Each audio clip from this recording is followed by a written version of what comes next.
ঈদ যাত্রায় নৌপথে ঘরমুখো মানুষের নিরাপদ ও স্বস্তিদায়ক যাত্রা নিশ্চিত করতে সমন্বিত পরিকল্পনা বাস্তবায়ন করছে সরকার।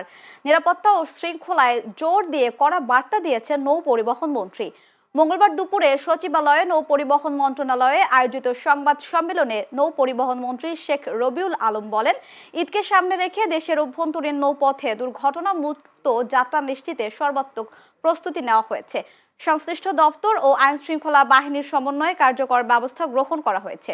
মন্ত্রী জানান, প্রতিটি যাত্রীবাহী নৌযানে পর্যাপ্ত লাইফ জ্যাকেট, লাইফ বয়া ও অগ্নি নির্বাপন সরঞ্জাম রাখা বাধ্যতামূলক করা হয়েছে।